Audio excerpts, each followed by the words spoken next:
And this is Main Street. Okay, you're right. Right.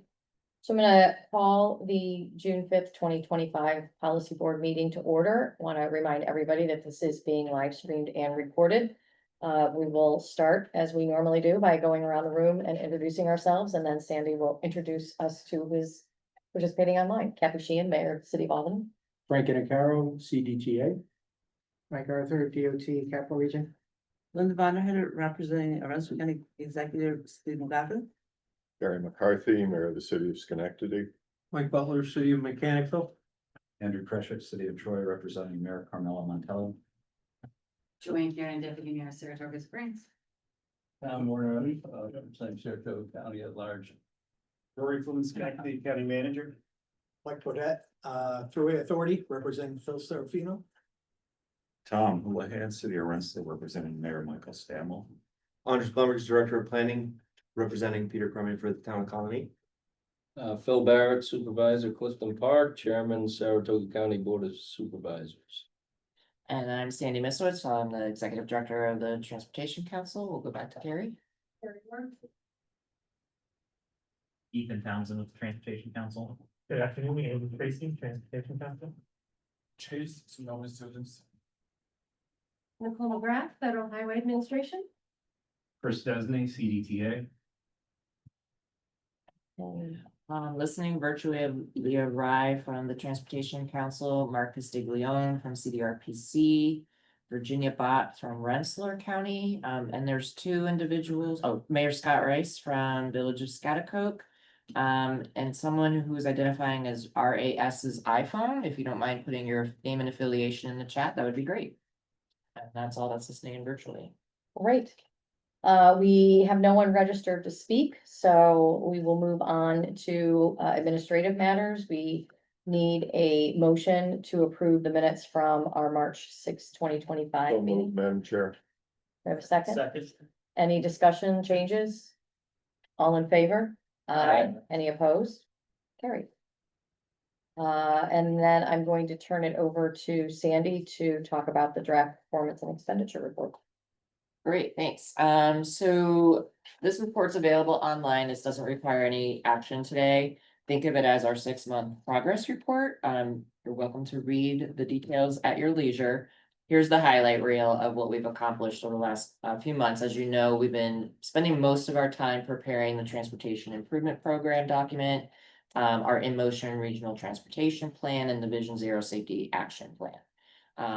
We've also managed to complete in the last 6 months 4 linkage studies, one in the town of Rotterdam, town of Milton, east of North Greenbush, and in Schenectady.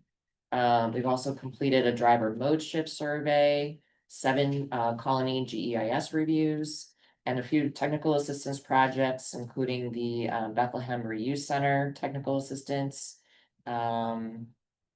couple of ADA projects in Guilderland, Clifton Park, and Manans. We've prepared a 2024 trail count program report with all of our trail counts from last year. And the Complete Street Story Map, which celebrates all the hard work and all the investment made in Complete Street projects in the capital region. So that's sort of the highlight reel. But you're welcome to take a look at the details in the report. Any questions for Sandy? Okay. We have some tip amendments for the current tip, the 22 to 27 tip. The first 2 are CDTA. So I'll take it to you, Frank. Well, hello, everybody.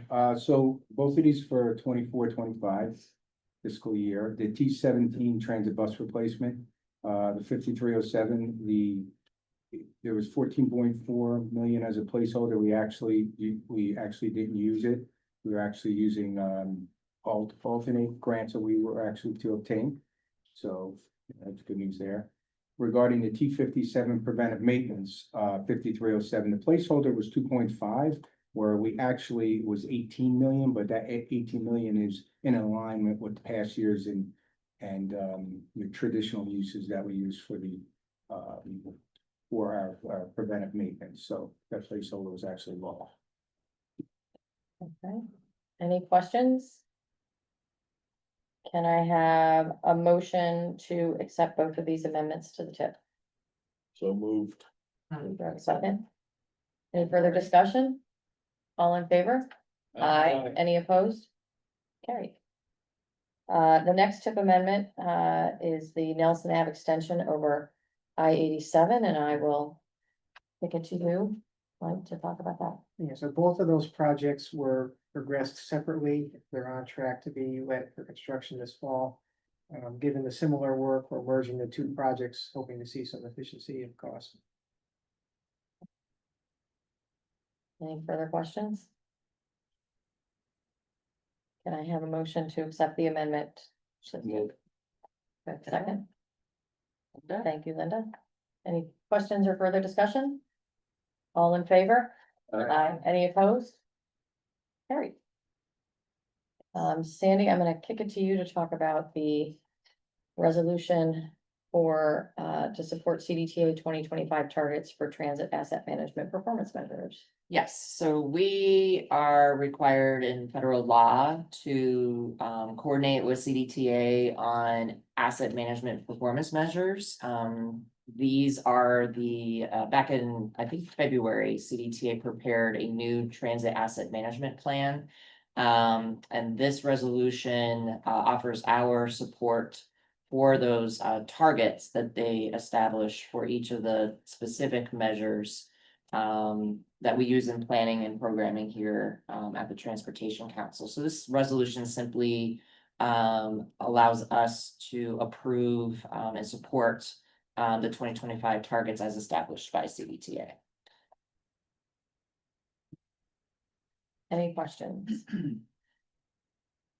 Okay, so can I have a motion to support the performance measures from CDTA?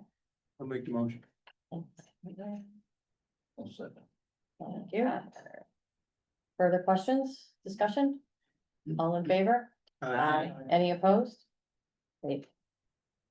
Okay, now, this will, Now hopefully the slightly more interesting part of the meeting. the part of the meeting you've all been waiting for. So we are here today to finally approve the 2025-2030 Transportation Improvement Program. For those new at the table, this is our program of capital transportation projects for the next 5 years that use federal money. So I'm gonna ask Andrew and Ethan to give you folks a briefing on what the document contains. Take it away. Okay, good afternoon, everyone. Like Sandy said, we've been very hard at work these past 6 months or so preparing the capital program updates. So you saw the draft program at the March 6th policy board meeting, so I'm going to recap very briefly what's in the capital program and what's changed since March 6th. So if you go to the next slide, since then, we began a 45-day public comment period, which ended on April 21st. We had an in-person workshop. We had an online virtual workshop. We had a survey, some social media outreach. That wrapped up on April 21st. The final draft tip was brought to planning committee for approval back in May, and we're bringing it to the policy board today for final approval. After this, the tip and all of the other regional tips across the state are going to get rolled up into the statewide transportation improvement program. And October 1st will be the beginning of the next fiscal year 2026. And the new tip will hopefully go live soon after that. So what's changed to the draft tip document since you last saw it in March? Actually, first, I'm going to turn things over to Ethan. We have 29 new site-specific projects being included in the capital program update. So Ethan here will do a quick recap of those. Thanks, Andrew. A lot of you have heard this before, so I'll keep it pretty brief. But like Andrew said, 29 new site-specific projects were funded, are being funded as part of this TIP, and 2 regional program set-asides. That's out of a total of 31 of the 61 applications we received. For the bike and ped projects, we were able to fund the top 3 scoring projects. We would like to have scored more, of course, but this TIP was particularly fiscally constrained because of the high amount of projects rolling in from the prior TIP. Complete streets projects, we were able to fund the top 2 of the 4 applications again, because of that fiscal constraint. When it came to pavement projects, we received 12 applications and we were able to fund 9 of them, which is the DOT priority projects, and then all of the local projects were applied for, both from Schenectady and Saratoga counties. Next slide.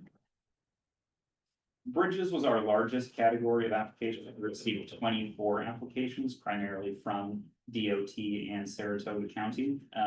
We're able to fund 8 of those 24 projects, all of the DOT and Saratoga County priority projects, as well as one of the local projects, the Town of Sand Lakes Bridge project. The other local project that was applied for didn't have any eligible fund sources, so there was no way for us to program it as part of the TIP. In the congestion, freight, and air quality category, we're able to fund 6 of the 7 projects. We're able to fund the projects from all the sponsors except for the Town of Half Moon's second project, which scored slightly lower than the Route 236 and Guide Board project that they ended up getting selected for. And then the last category is the other category. There are only 2 site-specific projects in this category, as well as those 2 regional set-asides. We're able to fund all of them except for the Town of Gilberlin's and Kill Basin analysis, which again just didn't have a fund source available for us to program. So that's all the projects, and more detail about that can be found in the TIP itself. Okay, thank you very much, Ethan. So changes that we made to the draft TIP document since you last saw it in March, we included a summary of all the public and stakeholder input that we received. It was all generally very positive, very supportive of the TIP, the projects that we're funding. We included the full project listings with the fund sources and fiscal years for every single project we didn't have ready back in March.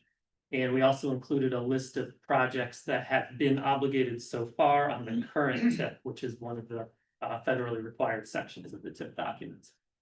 The final draft TIP was approved by Planning Committee on May 7th. Since then, we worked with DOT to shift some of the years of some of the projects and some of the planning targets, which is the expected amount of federal funding in each year. We shifted that around so that our fiscal constraint would work and that we weren't spending more than what was budgeted in any particular fiscal year. We also made a minor update to one of the performance measure tables, the highway and bridge performance measures. So speaking of fiscal constraint, if you go to the next slide, I apologize for how big the slide is. This template came from DOT and it's the same consistent template used across the whole state. We did, believe it or not, cut out about half the content of this to make it fit. But anyway, listed on the left is every single federal funding source that we're spending at least a little bit of money on in the capital program update, and listed across the top, all the columns are the fiscal years beginning with FY 2026. And for each fiscal year, you can see the amount of federal funding that we expect to receive and the amount that's programmed in the FIP.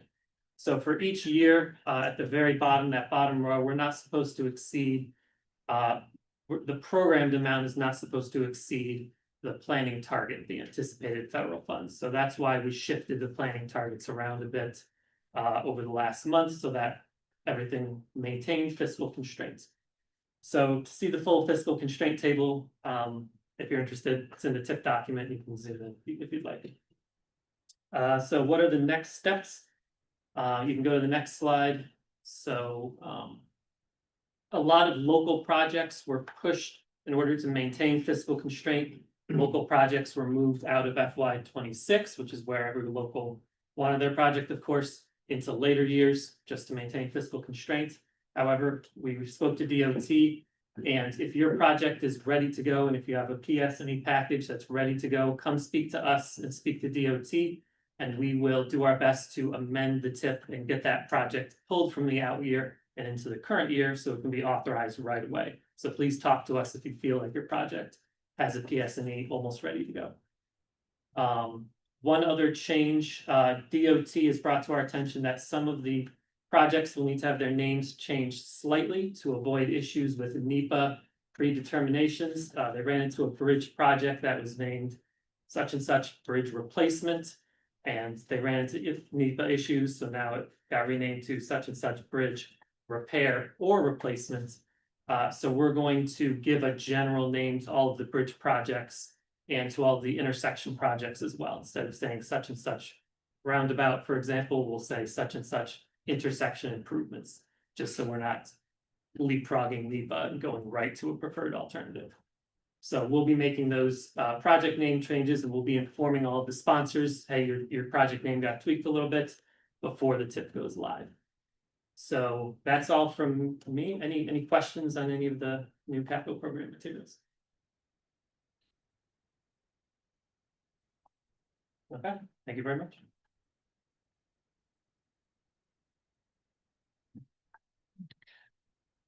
Okay, All right, so. Any questions? That was a lot. there are two Okay. resolutions in the packet, just to point them out. One is to formally approve the tip, and the second is a certification that our planning process is in conformance with federal requirements. It's a self-certification. Want those moved separately or together? We can do it together. Madam Chair, I'd so move. Thank you. No further discussion? I just wanna, before we all say aye, which I assume we will, wanna thank, you know, the hard work that went into this. I know that this is a huge lift for the staff and the planning committee. It so always thank looks you. easy when we're seeing it Yeah, here. yes.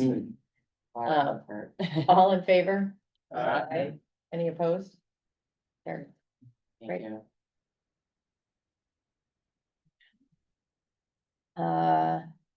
And now we're at the Albany, Schenectady, Troy, 1997, is that right? When I saw this yesterday, I meant to call you to make sure. Yes, no, this is not a typo. Okay, So let me show the document. So under the Clean Air Act, we do have a responsibility to sort of document how our tip relates to supporting air quality. And so in essence, this document documents through the ICG, there's an interagency working group between DOT, the state DEC, and others to determine the impact of each project in terms of its air quality. And most, if not all, of the projects in our region are exempt. So this is sort of, forgive me, Nicole, this is a very administrative exercise. But we do need to act on it. You know, I don't think there's much else really to say about it. The only thing for the region is a much larger geography than just our 4 counties. It includes Montgomery and Schoharie, also Greene, and then this little sliver of northern Saratoga County, which sits in the other MPO. Ironically, there's no projects in the tip for this 5-year period being proposed in this area. So all of the tip projects are in the remaining portions of the 7-county area. So we do need a motion to approve this air quality conformity determination. Supported our tip. Linda, one second, Second, Murray? all in favor? Aye. Any opposed? Thank you. Okay, well, we have a lot going on, and so there will be time that will pass between things that need to happen and when we meet again. So I believe that that's the next thing on the agenda, is to get some delegation of authority to release some of these plans. So we wanna put that. I will gladly take Yep. that. So, you know, the bulk of today's meeting, we wanted to brief you on the status of 2 key plans, the Emotion Regional Transportation Plan and the Capital Region Vision Zero Safety Action Plan, both of which are kind of on the same timeline. We're aiming to have these come to you in September for adoption.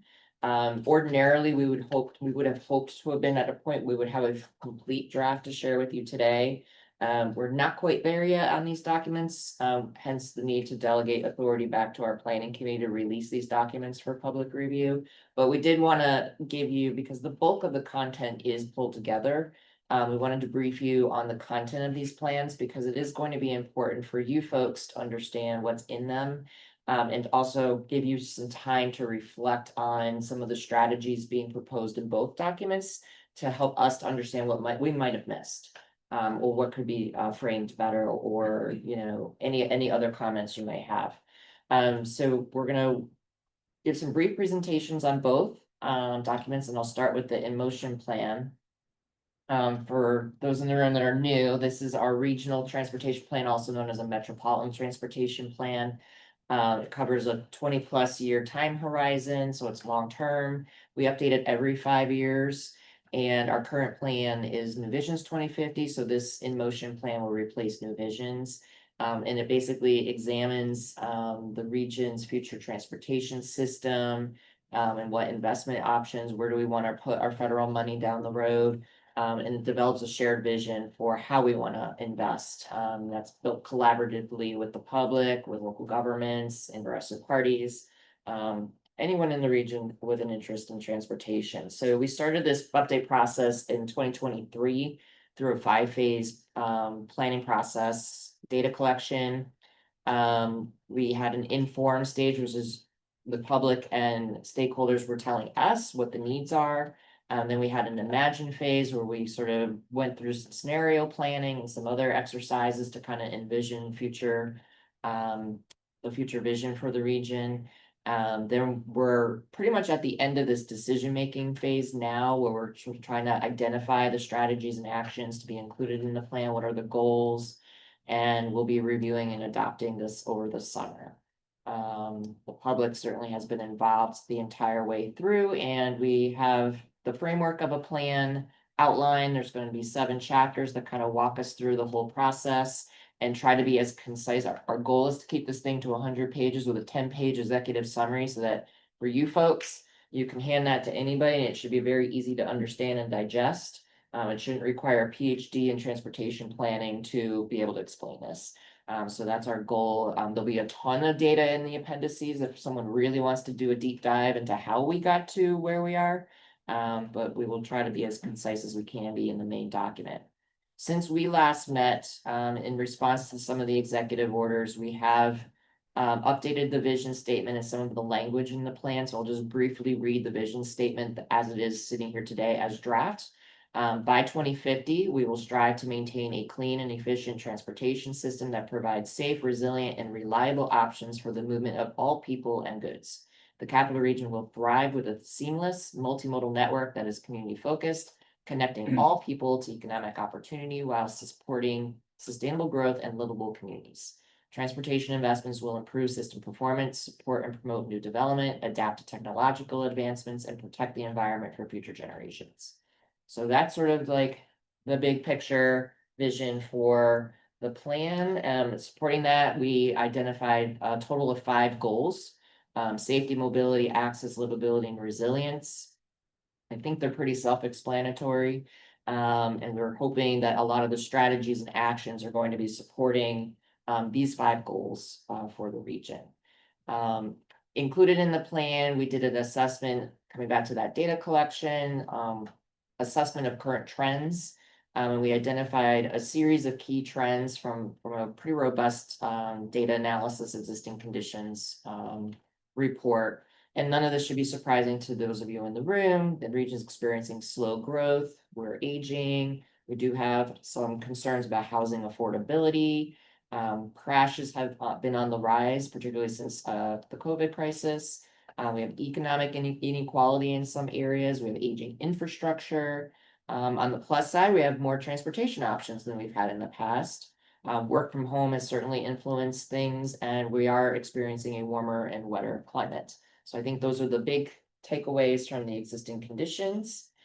As we were doing the exercise to sort of imagine and assess the future, our In Motion task force, some of which, many of which in this room were a part of, and we thank you for your time on that. We did some exercises by looking at what disruptive forces there might be through 2050, and the group sort of kind of zeroed in on the influence of technology and development in terms of land development as areas that would be of interest to pursue in terms of different planning scenarios. So we looked at what if the future had a high technology integration and a high degree of compact development versus sprawl development versus a low degree of technology integration. And we looked at a range of scenarios. We also we did that through an In Motion task force workshop back in November. And then we also did some technical modeling to try to look at, through some key metrics, what the, impact of some of these scenarios would be, particularly a growth scenario, which is what if the region did grow to 1 million people? What would happen to our transportation network? And we looked at land use scenarios as part of that. We looked at the impact on transportation. And I think the takeaway from all of that work, if I were to summarize it in one sentence, is it matters how we connect land use and transportation. You know, compact development and the types and the number of transportation options matter. So, you know, that's going to, all of that work is sort of influencing some of the information that's going into the long range plan. We also did a needs assessment in which we looked at all of the assets, ranging from pavements to buses to culverts to sidewalks where we have data available. Whatever those physical assets are, what are their conditions and what are the future needs over time to replace and renew, expand, enhance, whatever needs to be done. And we, through that effort, came up with this list of what we're calling fiscally constrained and illustrative projects. Fiscally constrained is just a technical word for, we believe that we can afford these projects over the life of this plan. The projects on this particular list, we kind of made the cutoff if the construction was expected to be more than $25 million. With the exception of trails, and if we had any one trail that was more than $10 million, we included that. That's why you're specifically seeing the Zim Smith Trail on this list. And these were the ones we were aware of. So part of why we wanted to bring this to you folks today is if there's something you're not seeing here that we need to be thinking about, now is the time to speak up or following the meeting, because it's going to be important that we didn't overlook any of these needs in the region. You'll also note that the first line of this list includes all the projects that we just included in our transportation improvement program, because they are part of our, what they call fiscal constraint. And then we have at the bottom of this list, the 3 projects highlighted in the gray text. Those are our illustrative projects, and those are the big ticket ones, 787, the 378 bridge replacement, and the 890 exit 4C reconfiguration, that we believe will probably go beyond our available funding anticipated through 2050 without discretionary funds or other sorts of funding grants that would need to happen to help implement these projects. And all of that work led us to the development of strategies and actions. We kind of divided them or sort of categorized them into 7 categories. I'll just briefly walk through each of the 7 categories today. And again, these are the items that, in terms of your feedback, if there's something that you're not seeing here that's important to your community or your agency, it would be helpful to know what that is now, to make sure we just didn't overlook anything. So the obvious first one is maintaining transportation infrastructure. So obviously we want to maintain things in a state of good repair. When we are doing that, we want to look at the opportunities to incorporate multimodal options as often as possible. And then we want to collect some more condition data. You know, we have a trail system now in the region that's starting to age itself, and we have no data on the condition of that trail. So can we develop a data collection system for trails? How can we enhance our sidewalk data collection? These sorts of things. We also recognize, as I sort of just said, to help maintain the system, we need more funding than what we have here in the region for these bigger projects. So we've got to explore the discretionary grant opportunities and maybe start exploring alternative funding tools, whatever those may be. Could be more use of the GEIS. It could be local option sales taxes, but we could explore these kinds of things and research what might work or not work, or be willing, you know, what would be acceptable here in our context. We're also, supporting further investment in the Pell studies or the planning environmental linkage studies, which are sort of the major projects, 787 as an example, for the planning studies, as well as major corridor studies. So making sure we're investing in these activities. And then in terms of asset management, maybe we do need to look at and consider building a regional payment condition model or some kind of a payment asset management system that might help us as we're selecting projects for the TIP. The next category relates to creating a connected system of multiple transportation options. I know that sounds wordy. We were worried that if we just said it's the complete streets category, that the public might not understand. So we try to spell this out in the simplest terms that we could come up with. But that's essentially what this is. This is where we integrate transit in our active transportation modes. So planning for that active transportation or complete streets network is an activity that we think will be important to the region, and having a regional network for active transportation. We're going to continue to encourage the adoption of local complete streets policies. We want to implement safety improvements that particularly emphasize vulnerable users like pedestrians and cyclists. That's a lot of those ideas will be coming out of the Vision Zero action plan. And we want to encourage the use of universal design techniques, because if you're designing for those folks, everybody benefits. And we want to start encouraging more of that. We also want to quantify the benefits of active transportation. One of the things that's I think coming out of a lot of the things that we've been seeing, certainly at the federal level, is, better articulating the tangible benefits of some of these trail projects and other, that these aren't just for recreation. They're just not for these sort of intangibles. They actually do have tangible. We want to spend some time trying to quantify those benefits. And again, where we have underutilized capacity in the region, if we can shift that infrastructure over to active transportation uses, let's try to do that where we can. Jane, just an Yeah. observation, that the word vulnerable, you are talking about pedestrians, seniors. Right. And I think that term is something that it is Sure. sometimes used to refer to low income folks, or, so I think the more specific you can be about who you're talking about, I think it's helpful, just so that it's not, seen as, that's not always clear what you're talking about there. It's misunderstood by Washington. Misunderstood. Yes. Got it. Okay, we will try to do that. Thank you for that note. In terms of planning for the resilience of the transportation system, our staff is going to, I know NISDOT is working on a statewide resilience plan right now for transportation infrastructure. And once we see the final product there, we're going to dive into looking at our regional vulnerabilities and building a local road resilience plan for the region. We also want to plan with our partner with our emergency first responders, communities, Homeland Security, whomever, to help plan for emergencies. And use our, we can use our travel demand model tool as a resource for that work. That would be great.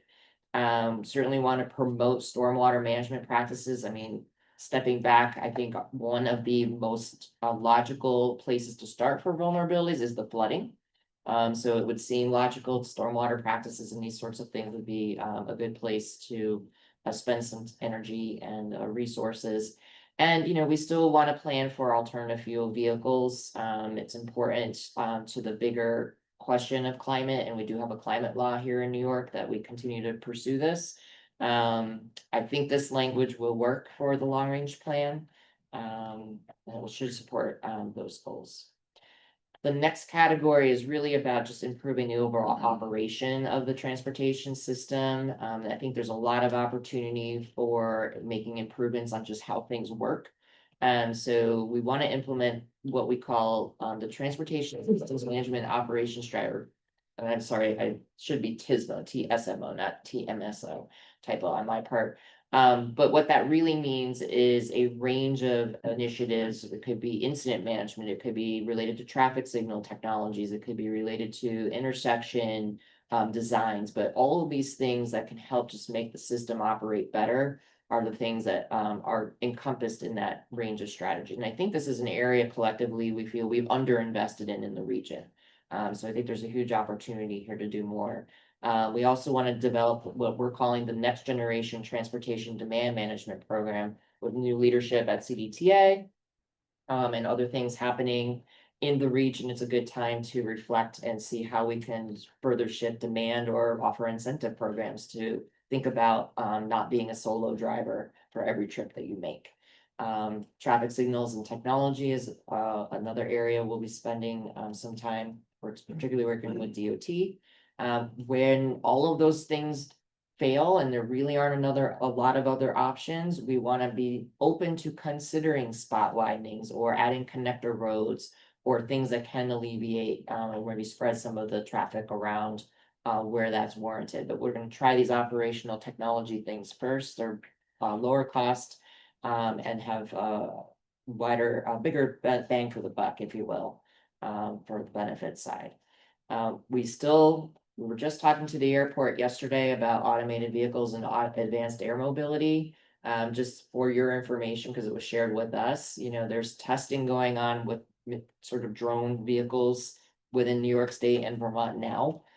So these things are not that far off, maybe in the next 5-10 years, we're gonna start seeing this stuff in our region. So we do need to think about automated vehicles and advanced air mobility, and how that's going to change things down the road, because that could be a significant change in the future.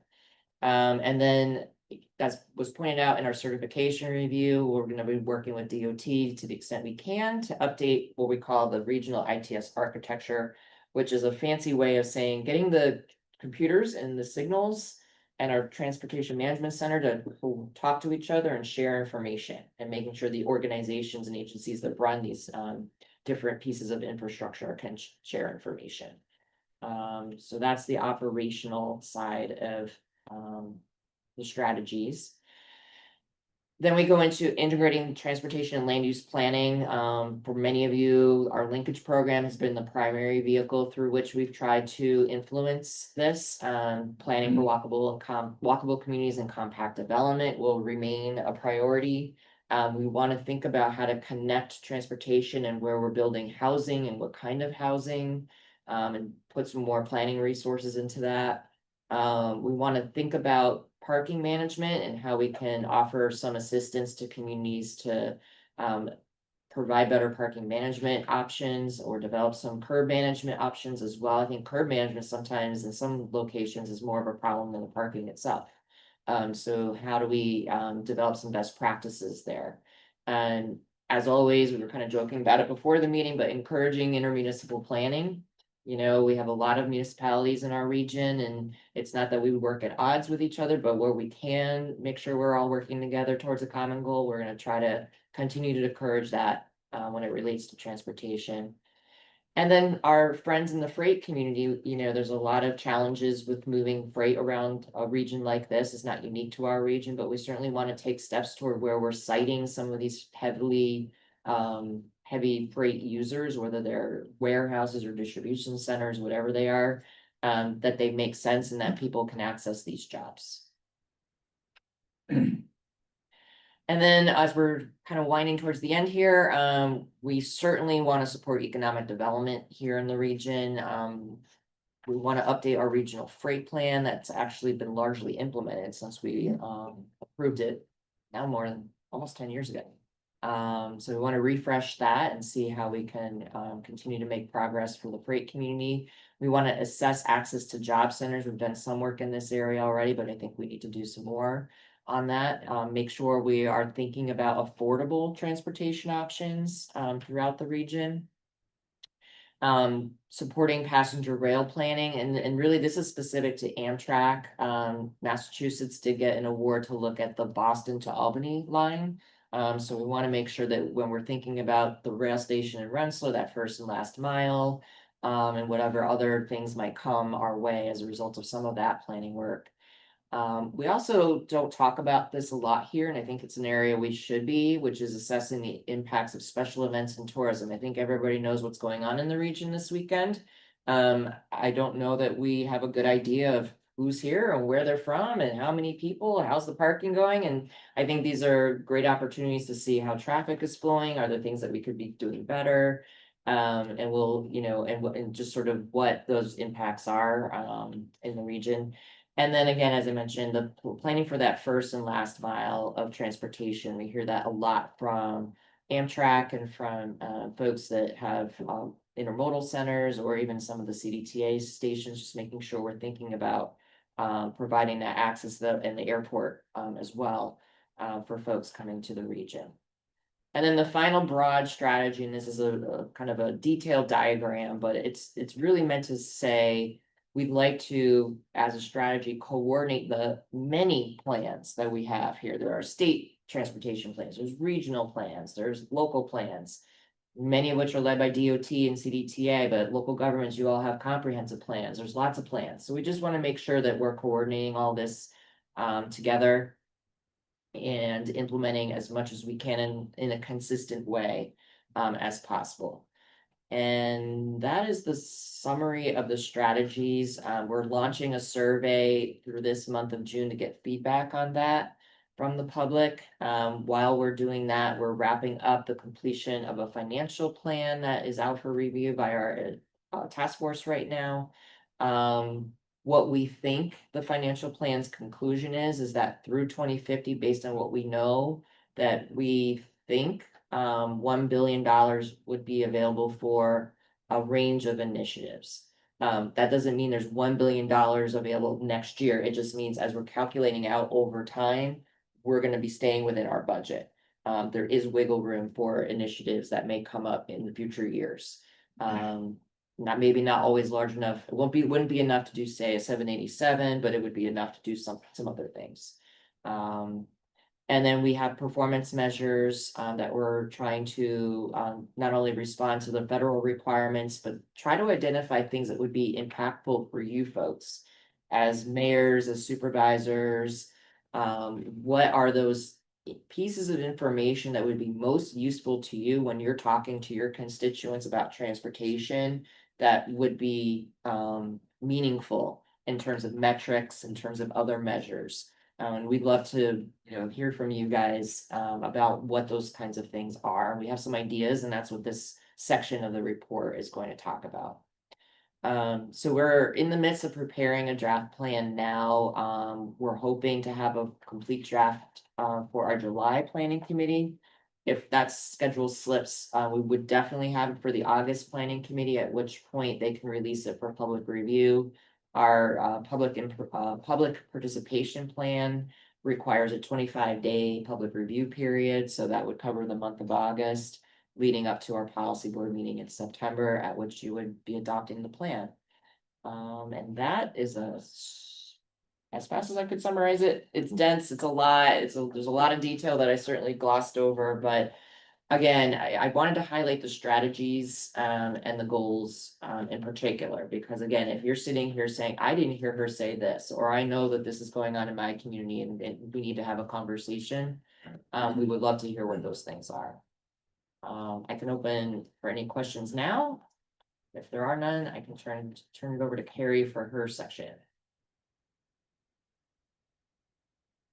Okay, hearing none, turn it over to Carrie. Right, so this presentation is about the draft safety implementation program of the Indiana Safety Action Plan, and if you haven't been to any of these meetings yet, I apologize, because you're gonna miss a bit, but basically we got a grant from Federal Highway Administration to do a Safe Streets and Roads for All funded regional safety action plan. Next slide.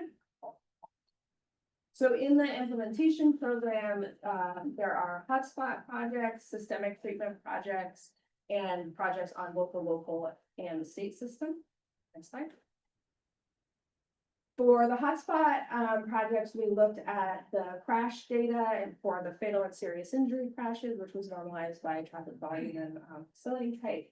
We pulled 41 of those high crash exposure, again, fatal and serious injury crashes, to do some street safety investigations. Out of those 41, we ended up with 4 of them with kind of standalone larger capital projects recommended.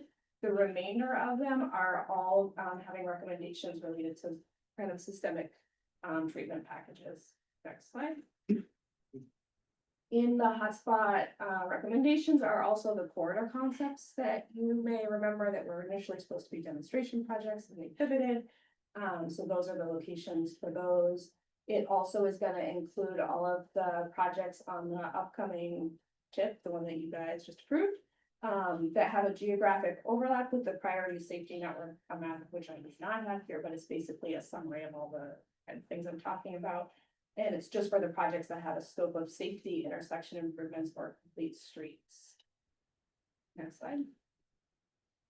Just to note that last time we had checked, the annual work program that main office sends to Region One hadn't been delivered yet, but we will be including that by reference.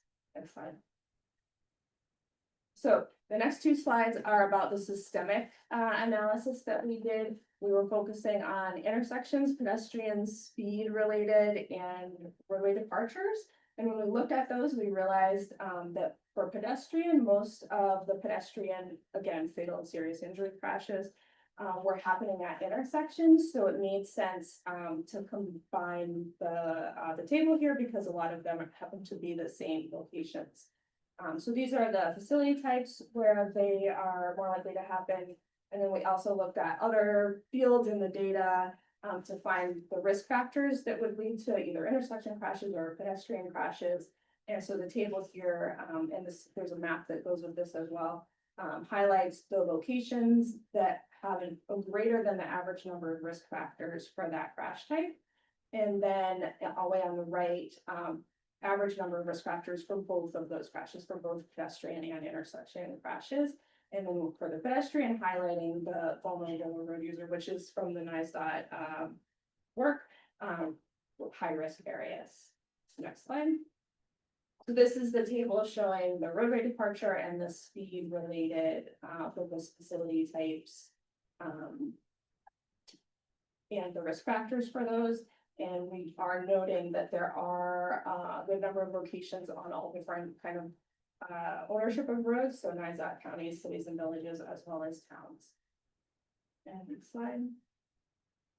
For the recommendations for what to do for systemic projects, it's very similar to the stuff that NISDOT has been releasing. We're kind of based on that, but not only limited to that, I guess I will say. And just noting that individual locations will require field evaluation and enhanced packages, so the things that are more expensive basically will require further study. Next slide. All right, so two additional things that we looked at in terms of the risk factors was safe routes to school category. These are, the map shows streets directly adjacent to schools, and then the collector arterial roads within a quarter mile of those schools, where those roadways are intersecting the primary street along the frontage of the school, but not including limited access facilities where pedestrian access is restricted. So that's the mileage and the map that goes with that. I didn't have the map in here, but we're also looking at a safe routes to transit map and recommendations. And those will be at what we're calling isolated transit stops. That are at least 550 feet away from the nearest intersection. The definition of intersection is why I don't have a map here yet, still working that out. But with daily traffic of more than 10,000 and a speed limit over 35 miles an hour. And I believe we may be looking at like 4-lane roadways instead of 2-lane roadways for those. So the ones where it's really hard to walk across the road when you get off of the bus or to get to the bus stop. And next slide. This slide is about the Governor's Traffic Safety Committee related recommendations. So you may know they release a grant solicitation every year. On the right are the 2024 participating agencies to make it smaller. I did combine all the grant types. There's police traffic services, child safety stuff, and then a more general program that sometimes community organizations apply for. So the recommendations are to encourage non-participating law enforcement agencies to apply, and then to try to encourage nonprofit agencies or other kind of community organizations to participate in those. They may have better ways to do outreach to some populations that have a tendency to experience negative crash impacts. And then also motorcycle safety education. There are some resources that could be better distributed. Next slide. These last two slides are some priorities that were pulled out of the policy and process recommendations. So adopting a Vision Zero policy for the capital region, which will come back to you all when we presented that as eliminating fatalities by 2050 and reducing serious injury crashes by 50% by 2050. Encouraging lower level local Vision Zero resolutions. There will be a template for those that comes out of this project. And then providing an annual report on the performance of crashes and investments to reduce them. Roadway safety management, this is recommendations basically to do something similar to like what this project has done, to continue doing a network analysis and then trying to do or fund safety investigations to see if we can come up with projects that we can implement to reduce fatal and serious injury crashes. Also on there is developing an inventory and data management system of horizontal curves. Next slide. And then continuing to collect and analyze more data on complete streets types things, and also collecting data on the outcomes of EMS outcomes. Speed management, again, just basically collecting data and evaluating the recent speed limit changes that have gone into effect. Convening an annual meeting of the Governor's Traffic Safety Committee grantees, and then trying to help local jurisdictions with TIP applications and accessing the Highway Safety Improvement Program funding. Next, and that's it. So, I mean, one of the reasons that we did this was because it was encouraged that it was suggested that communities score higher when it comes to accessing federal transportation dollars if you have this plan. And so do we get a sense that that's still going to be the position of DOT? You know, are they gonna be looking and scoring higher, do we think, for our communities now that once we adopt, I know it's not done yet, but once we've adopted this plan? So that is still a requirement for the Safe Streets and Roads for All grant program. The solicitation for which is out right now, they're due June 26th. I do believe there are some municipalities in the region that are looking at applying for that. We will have a draft of this. We will have a draft of this up on the website before that deadline. Okay. So that when the contractor that FHWA has hired to do any checks that they're doing, starts looking, which won't be until after the deadline.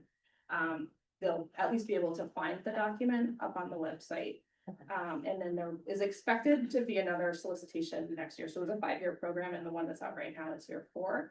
I'm not sure if there's any tie to like HSIP projects, HSIP applications. I don't know that, at least from what I've seen from reviewing things, that having a regional vision or whatever regional safety action plan is a factor in those.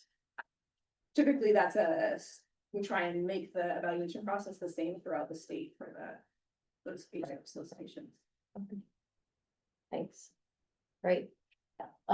So you want this body to give you the authority to release these plans for public review consistent with the schedules? Correct, actually the planning committee, so delegate that authority to the planning Okay. committee to release the drafts. Great. Do I have a motion? So moved. Second? Second. Any further discussion? All in favor? Aye. Any opposed? Thank you. Great. Thank you. Did you have any other updates, Sandy, for the Transportation Council? No, well, yes, but very briefly, we did initiate, the Clifton Park Half Moons County Route 109 linkage study. We hired, Crate Manning Engineering to pursue that project. There are 2 studies, one in Saratoga Springs and one in the Village of Boston Spa, that we'll be getting in touch with the sponsors to kind of get started. As we have hired a new director of regional planning who will be starting here at the end of the month, which is very exciting for us. It's filling a much needed role. And we'll be able to get some of the linkage study work going once again. So Great. News here. And I think you said Mark was online. Yes, So it is. PC is up next. Do you have anything for us?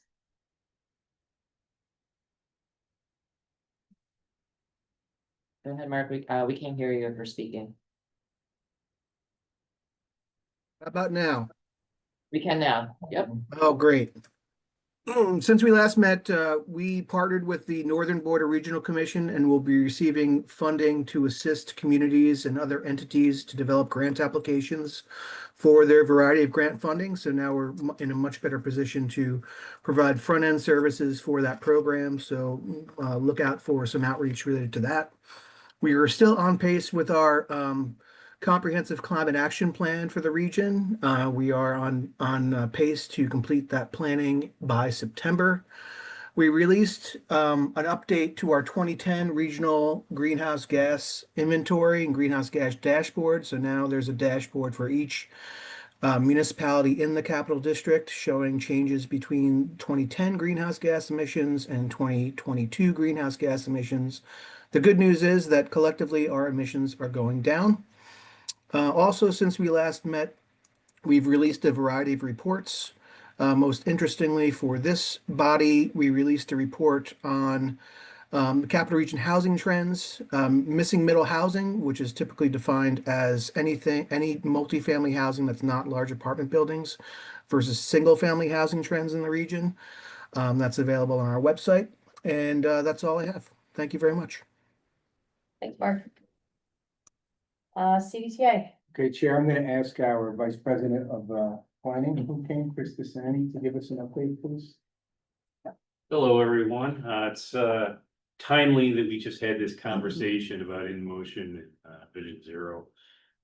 Because CDTA is also wrapping up its transit development plan. Which also gets updated about every 5 years. And it's being circulated currently for some final internal review. And essentially what that plan does is kind of develops a roadmap and a strategy guidance document for how CDTA allocates and prioritizes its resources.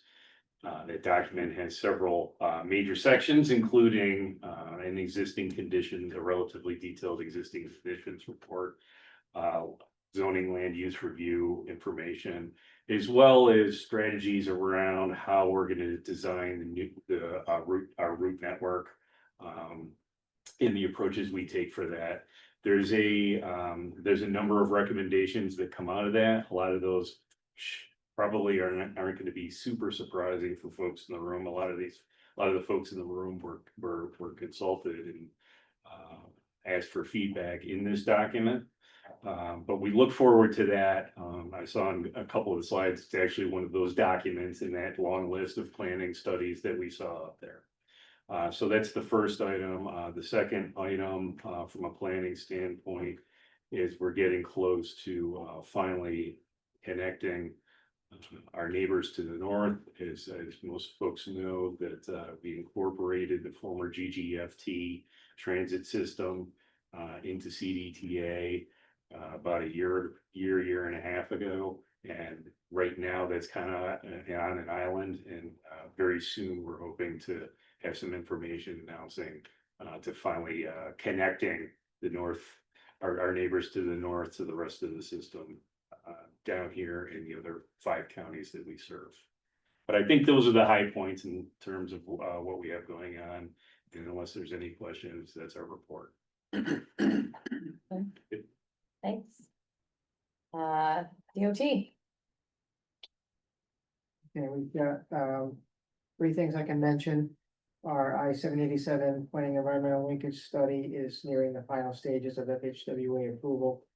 And with the funding in the state budget, we can seamlessly move forward into the next phase. Also, on June 10th, next Tuesday, is the final public meeting for the Route 378 planning environmental linkage study. And that will be held at the Manans School Gym at 6:30 p.m. And lastly, the Livingston Avenue Bridge status update. All the permits are in place for that project, and the contractor can start working the river during the fall seasonal window. That's it. Any questions? Okay. The Thruway Authority. So I have 2 projects. One is the Castleton Bridge over the Hudson on the Berkshire Spur. Work is ongoing. We are slated to finish that project the end of fall. Right now it is, the eastbound side of the bridge is closed. It is down to 1 lane in each direction on the westbound. We are doing also steel repairs. And the second is we will be starting a project next month in Schenectady County. Doing gantries on exit 25 and 25A. Okay. Any questions? Great. The airport is not here. I know that staff met with, the airport authority, so hopefully we will have a representative at our next meeting. And the Port District Commission has, some They're at a conference. some conference today, so they are not here. Any other regional or local planning activities? Anyone wants to report? Okay. I direct your attention to upcoming meetings, that are in our, on your agenda. Any other business? May I have a motion to adjourn? So moved. All in favor? Great. Thank you, Thank you, everyone. everybody. Thank you.